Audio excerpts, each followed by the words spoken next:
Welcome TCB faithful to yet another episode of The Run Back, the series where we're always promoting safe fighting by putting gloves on. Now, we don't usually cover a ton of anime fighters here on the channel, and that's not because we don't like them or anything, it's just that we tend to lean more towards the traditional side of things, rather than the lightning fast, ultra offensive, combo heavy, why is everyone airborne style anime fighters are often known for. That said, we're not total noobs to the subgenre either. Some of the earliest games that we cut our teeth on were Angel Eyes, the Guilty Gear XX series, specifically Ascent Core, and most importantly, Arcana Heart, whose collection of dubiously aged combatants drew us deeper into these kind of games, and not in a creepy way. But before the romance cancels, before Arcana blazes, before we even knew what the hell an anime fighter was, there was one, Melty Blood. Like most things evolve in my rapidly mush-like memory, my earliest Melty Blood recollections are vague. I remember it being on school computers, being very confused about what a doujin was, and constantly thinking the characters were from a porno. I'm still not 100% sure that's wrong, but now I'm old enough just to keep those thoughts to myself.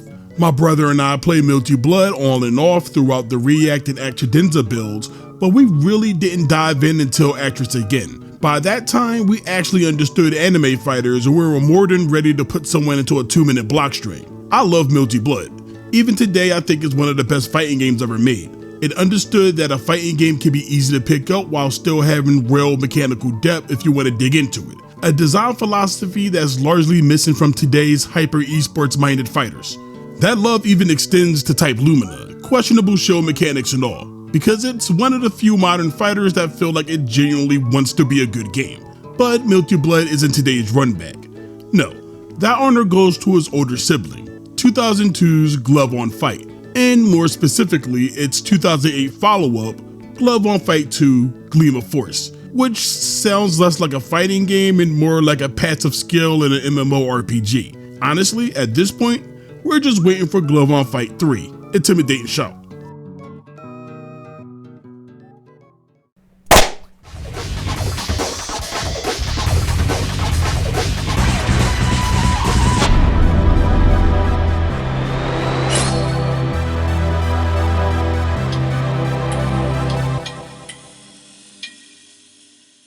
We're just warming up now.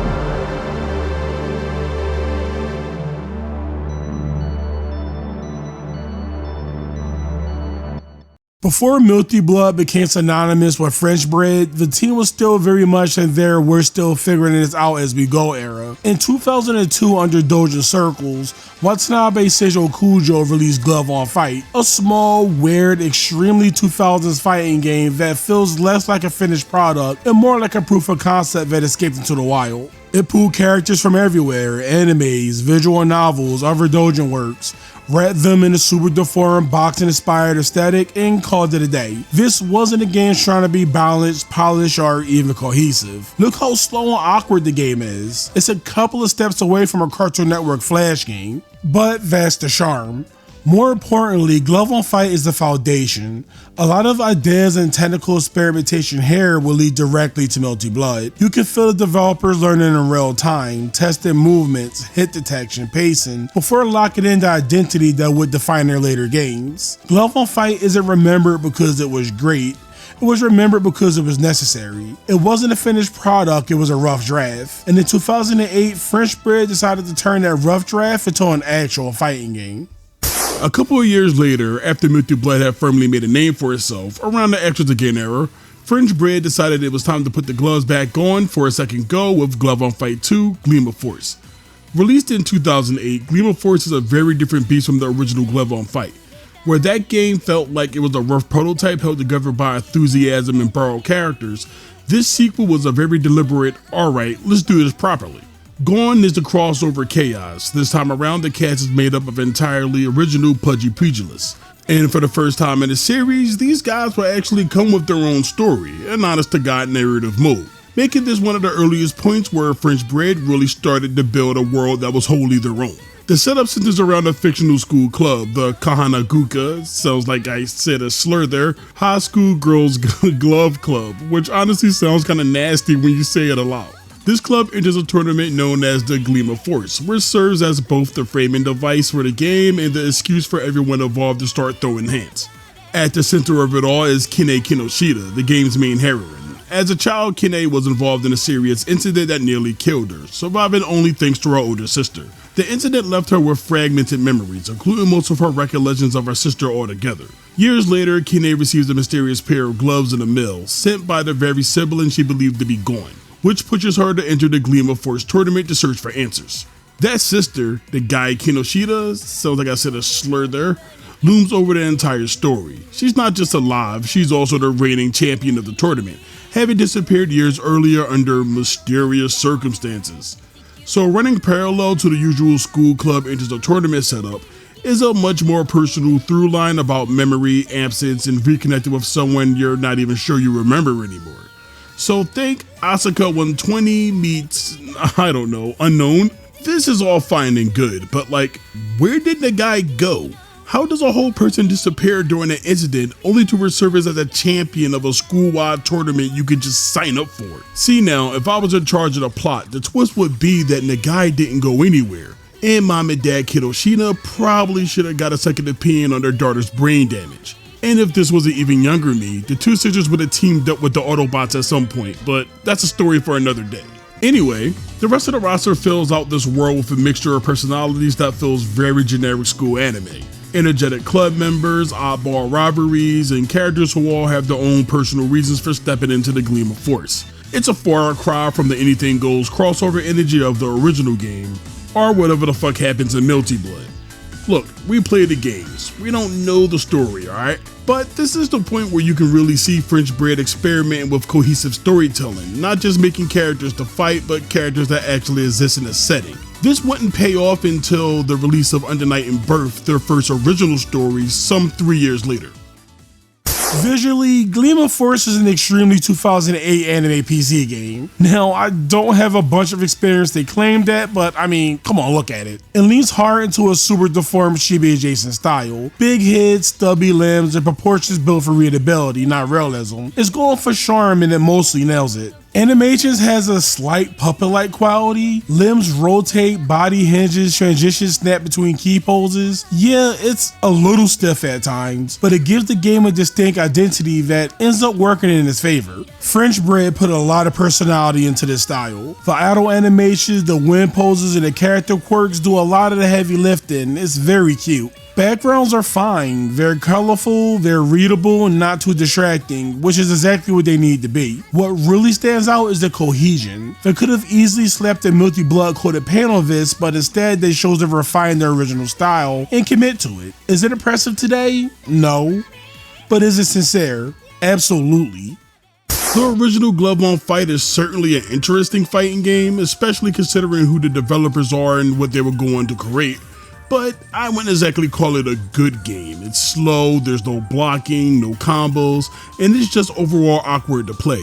This is the reason why we've foregone that game for Gleam of Force, because this is indeed a fantastic fighting game. It still has some design decisions that I find questionable, but we'll get into that. Just like the original, Gleam of Force is a 3-button game, and there's still no universal jump, crouch, or grab. But where the first Glove on Fight felt like it barely understood what a fighting game needed to function, Gleam of Force takes that very skinny frame and gives it some much-deserved meat on its bones. The biggest and most immediate improvement is obvious. You can block now, which I know sounds like the most lowest bar imaginable, but trust me, it matters a lot. Blocking is handled with its own dedicated button, and right away that changes everything. Neutral actually feels good now. You're no longer just awkwardly wallowing at each other hoping your weird little punch animations wins out. Defense is deliberate, attack spacing matters, and suddenly the game actually has a back and forth instead of feeling like two toddlers slapping each other with oven mitts.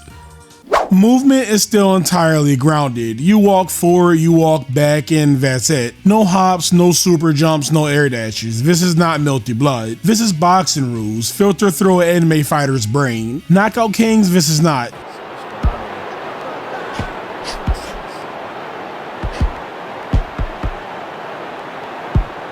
Well, maybe that's a good thing. And weirdly enough, it works. Instead of vertical movement, Gleam of Force makes horizontal approaching extremely accessible across the entire cast. Walking and dashing speeds are fast, like really fast, to the point where even the slower characters will outpace most characters and other fighters. And as a result, you're constantly jockeying for position, inching in and out of ranges, looking for the exact distance where your button clearly beats theirs. And if you overextend, if you take one step too far or swing at the wrong time, you're getting bopped for it. It was awkward at first. It took us a day or two to really get the hang of things. The whole approach is fundamentally antithetical to how most fighting games work, and it's kind of annoying that fighters can just dash past each other too. But since the game doesn't have a jump, you need some way to steal the corner.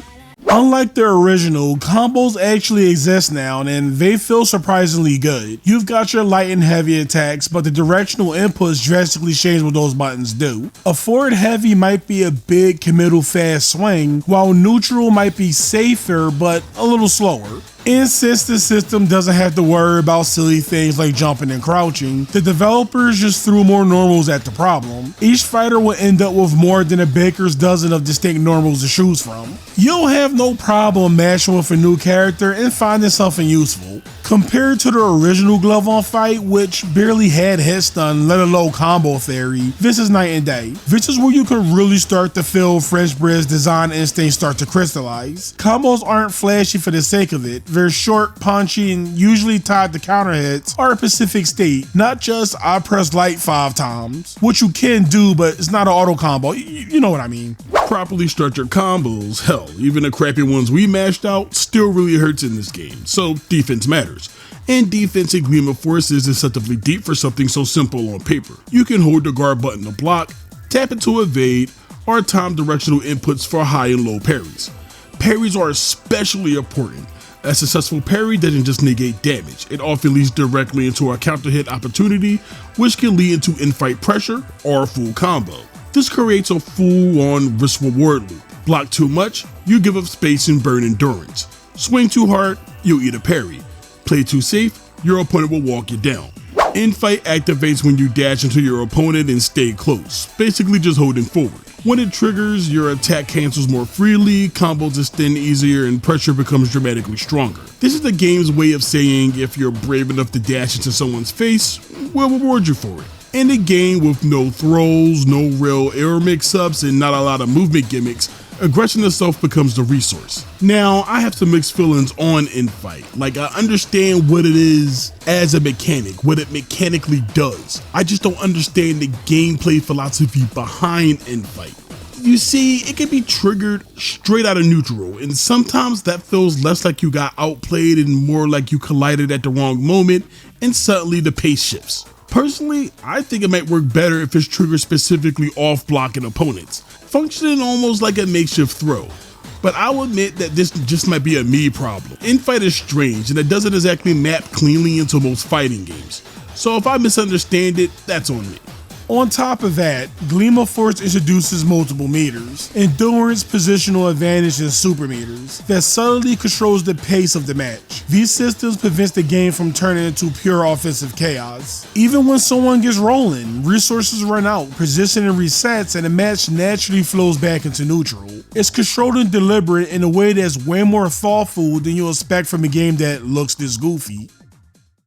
So yeah, Glove on Fight 2 exists. It's strange, it's earnest, in a way that's more interesting than it has any right to be. If anything else, it's a reminder that some of the coolest fighting games can come from teams just trying stuff and seeing what sticks. And it's honestly kind of funny when you think about it. Glove on Fight helps lead to Melty Blood, then Melty Blood blows up and French Bread randomly decides to come back to make a sequel to what probably should have been a one-off. But instead of just remaking it and copying off what worked, they chose to expand on the original idea, clearly informed by everything they learned from making Melty Blood, while still letting Glove on Fight be its own weird, grounded thing. It's one of those life finds a way moments. You think something's done and buried, and then somehow it comes back swinging, literally. If you liked the video, be kind. Like, comment, subscribe. And as always, keep it safe, put the gloves on. And we'll see you next time on The Run Back.